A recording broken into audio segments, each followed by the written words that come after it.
जय हिंद दोस्तों। आज की वीडियो बहुत ही खास होने वाली है क्योंकि आज की वीडियो में आप सभी को संपूर्ण जानकारी देने वाले हैं, संपूर्ण निचोड़ देने वाले हैं कि प्राकृतिक संख्या किसे कहते हैं, पूर्ण संख्या किसे कहते हैं, पूर्णांक किसे कहते हैं, भाज्य संख्या, अभाज्य संख्या, सम संख्या, विषम संख्या, परमेय संख्या और अपरमेय संख्या किसे कहते हैं। तो आज की वीडियो में हम जो है संपूर्ण जानकारी देने वाले हैं। यदि हमारी वीडियो आपको पसंद आए तो वीडियो को लाइक कर देना और चैनल को सब्सक्राइब कर देना। तो आइए स्टार्ट करते हैं। तो पहले हम जानेंगे प्राकृतिक संख्या किसे कहते हैं। पहले हम जानेंगे प्राकृतिक संख्या। प्राकृतिक संख्या, प्राकृतिक संख्या को इंग्लिश में बोलते हैं नेचुरल नंबर। क्या बोलते हैं? नेचुरल नंबर बोलते हैं। ठीक है, तो प्राकृतिक संख्या किसे कहते हैं?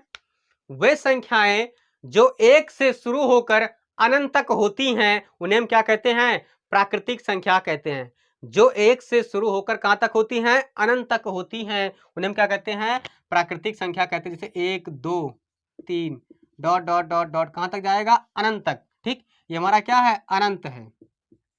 तो वे संख्याएं जो एक से शुरू होकर कहां तक होती हैं? अनंत तक होती हैं, उन्हें हम क्या कहते हैं? प्राकृतिक संख्या कहते हैं। ये अनंत क्या होता है? जिसका कभी अंत ना हो उसे अनंत कहते हैं। जिसका कभी अंत ना हो उसे क्या कहते हैं? अनंत कहते हैं। कहने का मतलब ये है कि ये संख्या कभी खत्म नहीं होगी। ये संख्या कभी खत्म नहीं होगी, बढ़ती चली जाएगी। ठीक, इतना आपको क्लियर हो गया होगा कि प्राकृतिक संख्या किसे कहते हैं। ठीक, अब हम देखेंगे पूर्ण संख्या। पूर्ण संख्या को इंग्लिश में बोलते हैं होल नंबर। पूर्ण संख्या को इंग्लिश में क्या बोलते हैं? होल नंबर बोलते हैं। ठीक, पूर्ण संख्या को इंग्लिश में होल नंबर बोलते हैं। तो पूर्ण संख्या किसे कहते हैं? वे संख्याएं जो 0 से शुरू होकर अनंत तक होती हैं उन्हें हम क्या कहते हैं? पूर्ण संख्या कहते हैं, होल नंबर कहते हैं। ठीक, प्राकृतिक संख्या क्या होता है कि जो 1 से शुरू होकर अनंत तक होती हैं उन्हें क्या कहते हैं? नेचुरल नंबर कहते हैं, प्राकृतिक संख्या कहते हैं। और पूर्ण संख्या क्या कहलाती है? जो 0 से शुरू होकर अनंत तक होती है उन्हें क्या कहते हैं? पूर्ण संख्या कहते हैं। ठीक, तो 0 से स्टार्ट होंगी, 0 1 2 3 डॉट डॉट डॉट कहां तक? अनंत तक। ठीक, तो वे संख्याएं जो 0 से शुरू होकर कहां तक होती हैं? अनंत तक होती हैं, उन्हें क्या कहते हैं? पूर्ण संख्या कहते हैं। क्या कहते हैं? पूर्ण संख्या कहते हैं। कभी कभी क्वेश्चन ऐसा आ जाता है कि प्राकृतिक संख्या में क्या मिलाने पर पूर्ण संख्या बन जाएगी? प्राकृतिक संख्या में क्या मिलाने पर पूर्ण संख्या बन जाएगी? तो यहां पर आपको दिखाई पड़ रहा होगा कि प्राकृतिक संख्या में हम क्या कर रहे हैं? ये हमारा प्राकृतिक संख्या, ये हमारी क्या है? प्राकृतिक संख्या। प्राकृतिक संख्या में हमने क्या कर दिया है? 0 को मिला दिए हैं। ठीक, तो प्राकृतिक संख्या में 0 मिला देने पर पूर्ण संख्या बन जाती है। ठीक, तो प्राकृतिक संख्या में हमने क्या कर दिया? 0 को मिला दिया तो हमारा क्या बन गया? पूर्ण संख्या बन गया है। ठीक, अब हम बात करते हैं पूर्णांक की। पूर्णांक संख्या, पूर्णांक संख्या को बोलते हैं इंटीजर नंबर। क्या बोलते हैं? इंटीजर नंबर बोलते हैं। ठीक, पूर्णांक को क्या बोलते हैं? इंटीजर नंबर बोलते हैं। ठीक है, अब इसे इसकी परिभाषा क्या होगी? तो वे संख्याएं जो माइनस अनंत से शुरू होकर प्लस अनंत तक होती हैं उन्हें हम क्या कहते हैं? पूर्णांक कहते हैं। ठीक, जो माइनस अनंत से शुरू होकर कहां तक होती हैं? प्लस अनंत तक होती है, उन्हें हम क्या कहते हैं? पूर्णांक कहते हैं। कहने का मतलब यह है कि बीच में क्या होगा? 0 होगा, इधर की संख्या प्लस की होगी, इधर संख्या क्या होगी? माइनस की हो जाएगी। हो जाएगा 1 2 3 डॉट डॉट डॉट, ऐसे यहाँ पे माइनस का 1 माइनस का 2 माइनस का 3 डॉट डॉट डॉट। ठीक, तो ये संख्या देखेंगे कि माइनस अनंत से शुरू होकर कहां तक जाती हैं? प्लस अनंत तक। वे संख्याएं जो माइनस अनंत से शुरू होकर प्लस अनंत तक होती हैं उन्हें क्या कहते हैं? पूर्णांक कहते हैं। क्या कहते हैं? पूर्णांक कहते हैं। इतना आपको क्लियर हो गया होगा। अब इसमें देखेंगे पूर्णांक में दोनों प्रकार की संख्याएं जाती हैं, हमारे जो धनात्मक भी और ऋणात्मक भी। धनात्मक भी संख्या आ जाएगी और ऋणात्मक भी संख्या आ जाएगी। पॉजिटिव नंबर भी आ जाएंगे और निगेटिव नंबर भी आ जाएंगे। ठीक है, तो यहाँ पर देखेंगे तो कह रहा है कि यहाँ पर बीच में 0 है, इधर क्या है? माइनस का है, इधर क्या है? प्लस का है। ठीक, तो यहाँ पर 1 से लेकर कहाँ तक? अनंत तक। ये -1 से लेकर माइनस अनंत तक। ठीक है, तो -1 -2 -3 -4 -5 इसी प्रकार डॉट डॉट माइनस अनंत तक। ऐसे यहाँ पे 1 2 3 4 5 डॉट डॉट कहाँ तक? अनंत तक। ठीक है, इतना आपको क्लियर हो गया होगा। अब यहाँ पर एक बात करते हैं कि यहाँ पर देखेंगे तो ये संख्या क्या अलग है? ये संख्या क्या है? अलग है। ठीक है। तो यहाँ पर देखेंगे तो दो प्रकार की संख्या, एक ऋणात्मक है, क्या धनात्मक है, एक क्या है ऋणात्मक है, एक क्या है धनात्मक है। ये हमारा क्या कहलाएगा ऋणात्मक पूर्णांक, ये हमारा धनात्मक पूर्णांक हो जाएगा, और ये हमारा जीरो है ये हमारा क्या हो जाएगा उदासीन पूर्णांक हो जाएगा। ठीक, क्योंकि जीरो पर ना तो प्लस चार्ज होता है ना तो माइनस चार्ज होता है। ठीक है, इसलिए क्या हो जाएगा ये हमारा उदासीन पूर्णांक हो जाएगा, हो जाएगा धनात्मक पूर्णांक, और ये हो जाएगा ऋणात्मक पूर्णांक। इतना आपको क्लियर हो गया होगा। अब हम जो है डिस्कस करेंगे कि सम संख्या किससे कहते हैं और विषम संख्या किससे कहते हैं। अब हम जो है सम संख्या और विषम संख्या को देखेंगे, तो आइए देखते हैं सम संख्या। सम संख्या को इंग्लिश में बोलते हैं इवन नंबर। क्या बोलते हैं? इवन नंबर बोलते हैं। ठीक, जो हमारा सम संख्या होती है उसे क्या कहते हैं? इवन नंबर कहते हैं। ठीक, अब बात ये आती है कि सम संख्या किसे कहते हैं? जो संख्या दो से पूरी तरह कट जाए उसे हम सम संख्या कहते हैं। ठीक, जो संख्या दो से पूरी तरह कट जाए उसे हम क्या कहते हैं? सम संख्या कहते हैं। जैसे कि 2 हुआ, 4 हुआ, 6 हुआ, 8 हुआ, 12 हुआ, 20 हुआ, 250 हुआ, 300 हुआ, ये सभी संख्याएं हमारी क्या है? सम संख्या कहलाएंगी। क्यों?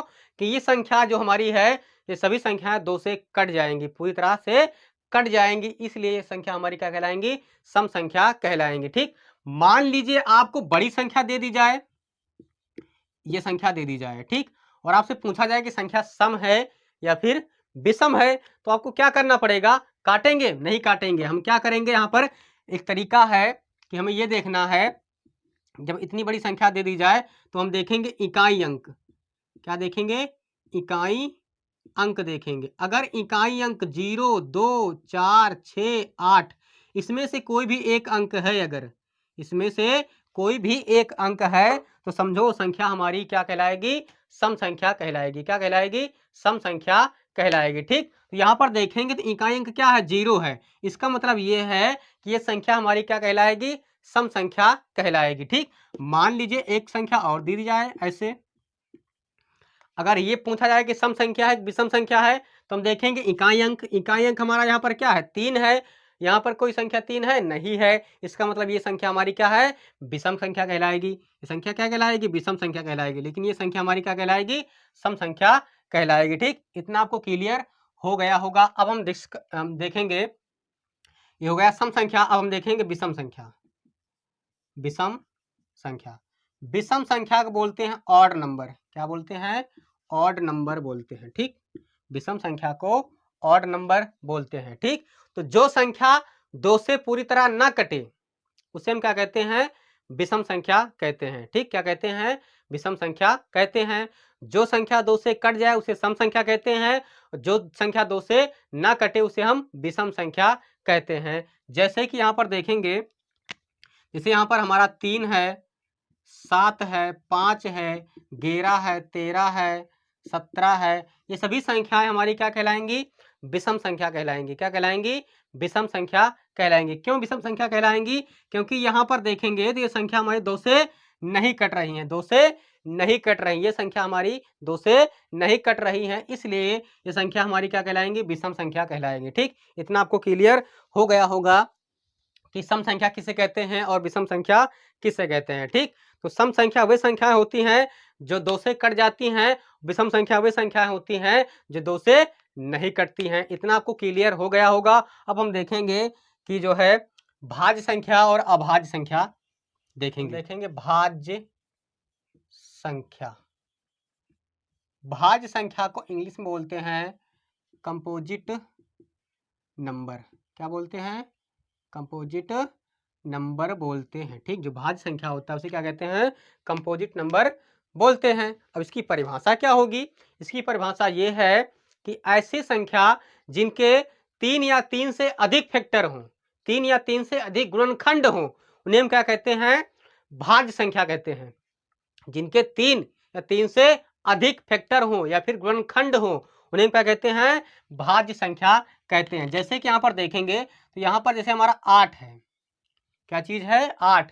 तो अगर 8 का गुणनखंड करेंगे, इसका हम फैक्टर करेंगे, तो यहाँ पर देखेंगे किस संख्या से कटेगा। ये 1 से भी कट जाएगा, 8 2 से भी कट जाएगा, और 4 से भी कट जाएगा, और 8 से तो कट ही जाएगा। ठीक, अगर हम 8 का गुणनखंड करेंगे तो कहने का मतलब ये है कि यहाँ पर देखेंगे तो 3 या 3 से अधिक फैक्टर आ रहे हैं। क्या आ रहे हैं? 3 या 3 से अधिक फैक्टर आ रहे हैं, क्योंकि हमारा 1 से भी कट रहा है, 2 से भी कट रहा है, 4 से भी कट रहा है और 8 से भी कट रहा है। ठीक, तो ये संख्या हमारी जो 8 है, ये संख्या क्या कहलाएगी? भाज्य कहलाएगी। ठीक, जैसे देखेंगे 15, तो 15 भी हमारा क्या है? भाज्य है। क्यों? क्योंकि अगर इसका गुणनखंड करेंगे, ऐसे गुणनखंड कर लीजिए, 15 को हम काटेंगे किससे?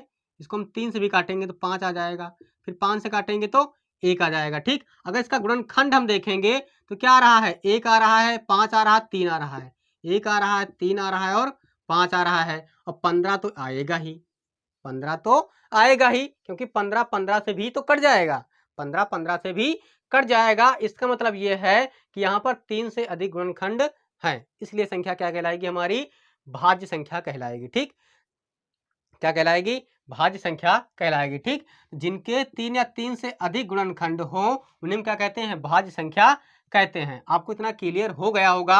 अब देखते हैं एक संख्या और, जैसे कि 20 दिया है। अगर हम 20 का गुणनखंड कर रहे हैं, इसको 2 से काटेंगे 10 आ जाएगा, फिर 2 से काटेंगे तो कितना आ जाएगा? 5 आ जाएगा, फिर 5 से काटेंगे तो कितना आ जाएगा?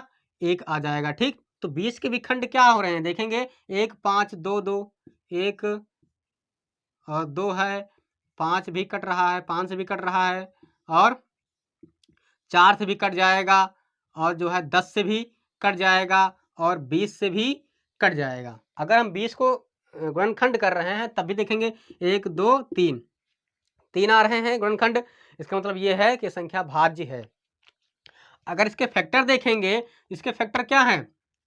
ये 1 से भी कट जाएगा, 2 से भी कट जाएगा, 5 से भी कट जाएगा, 4 से भी कट जाएगा, 10 से भी कट जाएगा, और 20 से तो ही कट ही जाएगा। इसका मतलब ये है कि यहाँ पर देखेंगे तो इसके फैक्टर क्या है? 3 या 3 से अधिक हैं, इसलिए संख्या हमारी क्या कहलाएगी? भाज्य संख्या कहलाएगी। इतना आपको क्लियर हो गया होगा। ठीक है, अब हम देखेंगे अभाज्य संख्या किसे कहते हैं। ठीक, अभाज्य संख्या किसे कहते हैं। ठीक, तो भाज्य संख्या में क्या होता है कि जिनके 3 या 3 से अधिक फैक्टर हों, और अभाज्य संख्या में देखेंगे, अभाज्य संख्या में क्या होता है कि इसे कहते हैं प्राइम नंबर। अभाज्य संख्या को प्राइम नंबर बोलते हैं। क्या बोलते हैं? प्राइम नंबर बोलते हैं। ठीक है, तो अभाज्य संख्या वे संख्याएं जिनके गुणनखंड 2 हों, केवल कितने हो? 2 हो, उसे क्या कहते हैं? अभाज्य संख्या कहते हैं। जैसे कि देखेंगे यहाँ पर 5 है, और 2 भी है, और 3 भी है। अगर 2 को देखेंगे तो 2 हमारा क्या है? ये हमारा सम भी है। 2 हमारा क्या है? सम भी है, और हमारा क्या है? अभाज्य भी है। क्या है? अभाज्य भी है। ठीक, जो हमारा 2 होता है ये सम भी होता है और अभाज्य भी होता है। ठीक है, कोई दिक्कत? तो जो हमारा 2 है ये हमारा क्या है? सम भी है और अभाज्य भी है। कभी कभी क्वेश्चन ऐसे आ जाता है कि ऐसी संख्या बताइए कि जो सम भी हो और अभाज्य भी हो, जो सम भी हो और अभाज्य भी हो। तो 2 एक ऐसी संख्या है कि जो सम भी होती है और अभाज्य भी होती है। क्या होती है? सम भी होती है और अभाज्य भी होती है। इतना आपको क्लियर होना चाहिए। ठीक है, तो 2 हमारा क्या है? सम भी है और अभाज्य भी है, क्योंकि 2 को अगर हम देखेंगे इसके 2 गुणनखंड हो रहे हैं। एक तो 1 है, एक क्या है? 2 है। अगर इसी प्रकार देखेंगे 3, तो 3 भी क्या है? एक तो 1 से कट रहा है, एक तो स्वयं से कट रहा है। 5 को देखेंगे तो 5 भी क्या है? एक 1 से कट रहा है, एक स्वयं से कट रहा है। इसी प्रकार 11 को देखेंगे तो एक 1 से कट रहा है, एक स्वयं से कट रहा। तो जो संख्या 1 से कटे और स्वयं से कटे, जो संख्या 1 से कटे और स्वयं से कटे, स्वयं के अलावा किसी अन्य संख्या से ना कटे, उसे हम क्या कहेंगे? अभाज्य संख्या कहेंगे। ठीक, लेकिन हमारा जो 1 है ये हमारा अभाज्य संख्या नहीं कहलाएगा। बाकी 1 से अधिक जितना है, 2 हुआ, 3 हुआ, 5 हुआ, 7 हुआ, 9 हुआ, 9 नहीं होगा, 11 हुआ, 13 हुआ, 17 हुआ, ये सभी संख्याएं हमारी क्या कहलाएंगी? अभाज्य संख्या कहलाएंगी। क्या कहलाएंगी? अभाज्य संख्या कहलाएंगी। ठीक है, तो जो संख्या 1 से भी कट रही है और स्वयं से कट रही है, कहने का मतलब ये है कि इनके 2 गुणनखंड हो रहे हैं। एक तो 1 है, एक वो संख्या स्वयं है। एक 1 है, एक संख्या वो स्वयं है। एक संख्या 1 है, एक संख्या क्या है? वो स्वयं है। ठीक है, इतना आपको क्लियर हो गया होगा। अब हम जो है देखते हैं कि सह-अभाज्य संख्या किसे कहते हैं। ये तो भाज्य हुआ, अभाज्य हुआ। अब देखेंगे सह-अभाज्य संख्या। सह-अभाज्य संख्या, सह-अभाज्य संख्या, सह-अभाज्य संख्या को इंग्लिश में को प्राइम नंबर बोलते हैं। क्या बोलते हैं? को प्राइम नंबर बोलते हैं। ठीक, सह-अभाज्य संख्या क्या बोलते हैं? को प्राइम नंबर बोलते हैं। ठीक, इतना आपको क्लियर हो गया होगा। अब हम जानते हैं कि सह-अभाज्य संख्या किसे कहते हैं। तो ऐसी दो संख्याएं जिनका HCF 1 हो, जिनका मासापा, जिनका मासा कितना हो, 1 हो, उसे क्या कहते हैं? सह-अभाज्य संख्या कहते हैं। ऐसे दो संख्या, जैसे यहाँ पर देखेंगे, एक हमारा 3 हुआ, एक 2 हुआ। अगर 3 और 2 का क्या निकालेंगे? HCF निकालेंगे तो 1 आएगा। इसी प्रकार ऐसे कि यहाँ पर 5 हुआ और 7 हुआ। ठीक, इसका भी क्या करेंगे? अगर हम HCF निकालेंगे तो 1 आएगा। देखेंगे कैसे निकालेंगे। अगर हम 3 का गुणनखंड कर रहे हैं, 3 को काटेंगे तो 3 से कितने से कट जाएगा? 1 से कटे, 3 एक कम 3, एक बार कट जाएगा। 2 को काटेंगे तो 2 एक कम 2। ठीक, अब यहाँ पर देखेंगे तो यहाँ पर कॉमन क्या है? एक यहाँ पर है, एक यहाँ पर है। इसका मतलब ये है कि इसका जो HCF होगा वो कितना हो जाएगा? 1 हो जाएगा। इसका HCF कितना हो जाएगा? 1 हो जाएगा। तो ये दोनों संख्याएं हमारी क्या कहलाएंगी? सह-अभाज्य संख्या कहलाएंगे। ठीक, आगे देखेंगे इसका भी क्या है? 5 को काटेंगे अगर हम जो है तो 5 से कटेगा, 5 एक कम 5। इस प्रकार 7 को काटेंगे तो 7 एक कम 7। तो यहाँ पर दोनों में कॉमन क्या है? 1 1 है। तो जो कॉमन होता है वही हमारा HCF कहलाता है।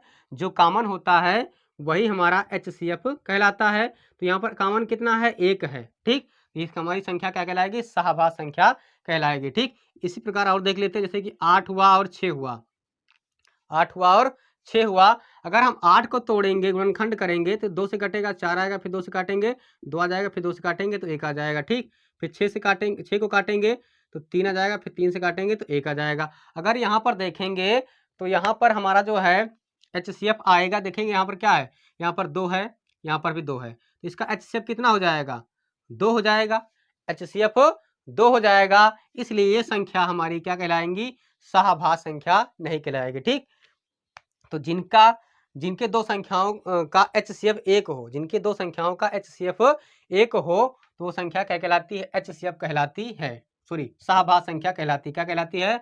सह-अभाज्य संख्या कहलाती है। ठीक, इतना आपको क्लियर हो गया होगा। अब हम जो है डिस्कस करेंगे कि परिमेय संख्या किसे कहते हैं और अपरिमेय संख्या किसे कहते हैं। ठीक, परिमेय संख्या, परिमेय संख्या, परिमेय संख्या को बोलते हैं रेशनल नंबर। क्या बोलते हैं?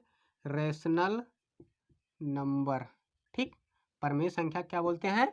रेशनल नंबर बोलते हैं। ठीक है, तो जिससे हम वे प्राकृतिक संख्याएं, वे प्राकृतिक संख्याएं जिसे हम P/Q के रूप में लिख सकें, वे प्राकृतिक संख्याएं जिसे हम P/Q के रूप में लिख सकें, उसे हम क्या कहते हैं? परिमेय संख्या कहते हैं। ठीक, तो ये हमारा P/Q के रूप में हम जिस संख्या को लिख पाएंगे वह संख्या हमारा क्या कहलाएगा? परिमेय संख्या कहलाएगा। एक शर्त ये है कि Q जो है 0 के बराबर नहीं होना चाहिए।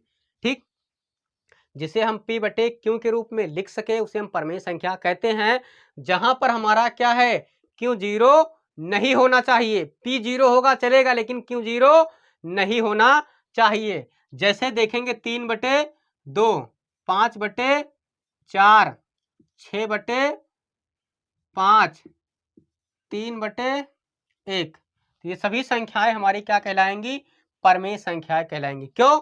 क्योंकि ये देखेंगे तो यहाँ पर हमारा देखेंगे, यहाँ पर क्या है? ये P है, क्या Q है? P है, Q है, P है, Q है, P है और ये Q है। ये सभी संख्या क्या कहलाएंगी? परिमेय संख्या कहलाएंगी। ठीक, जैसे 10 हुआ, भी क्या है? परिमेय संख्या है। क्यों? क्योंकि इसके बटे में क्या है? 1 है। इसके बटे में क्या है? 1। तो सभी संख्याओं के बटे में 1 होता है, सभी संख्याओं के बटे में 1 होता है। तो ये हमारा P/Q के रूप में हो गया। तो संख्या हमारी क्या कहलाएगी? परिमेय संख्या कहलाएगी। अगर देखेंगे इसी प्रकार तो रूट के अंदर जो है 4 दिया है या फिर रूट के अंदर 9 दिया है, तो ये भी हमारी क्या है? परिमेय संख्या है। क्यों परिमेय संख्या है? क्योंकि इनका वर्गमूल कितना होता है? 2 होता है, इनका होता है 3।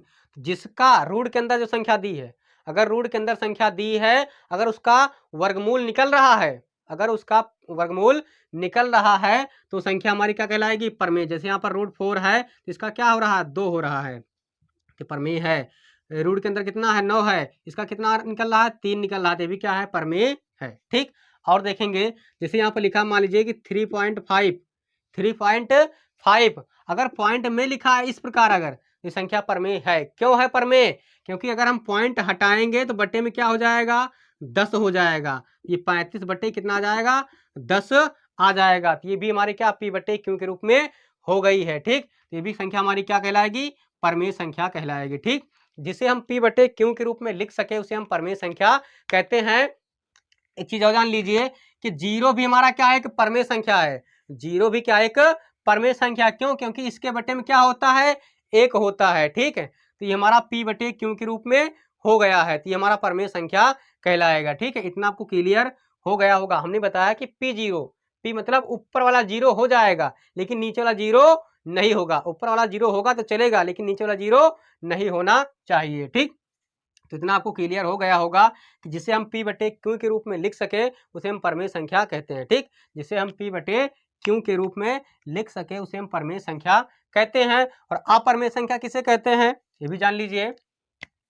अपरमेय संख्या, अपरमेय संख्या इसे कहते हैं इरेशनल नंबर। क्या बोलते हैं, इरेशनल नंबर। ठीक, जिसे हम पी बटे क्यू के रूप में लिख सके उसे हम परमेय संख्या कहते हैं, और जिसे ना लिख सके उसे हम अपरमेय संख्या कहते हैं। जिसे लिख सके उसे हम परमेय संख्या कहते हैं, और जिसे ना लिख सके उसे हम परमेय संख्या नहीं कहेंगे, क्या कहेंगे, अपरमेय संख्या। ठीक, जैसे कि √3 हुआ, √5 हुआ, √7 हुआ, ये सभी संख्याएं हमारी क्या कहलाएंगी, अपरमेय संख्या कहलाएंगी। क्या कहलाएंगी, अपरमेय संख्या। जैसे 2√3 हुआ, या फिर 3 प्लस √3 हुआ, ये सभी संख्या हमारी क्या कहलाएंगी, अपरमेय संख्या कहलाएंगी। क्या कहलाएंगी, अपरमेय संख्या कहलाएंगी। जैसे कि पाई हुआ, पाई भी हमारा क्या है, एक अपरमेय संख्या है।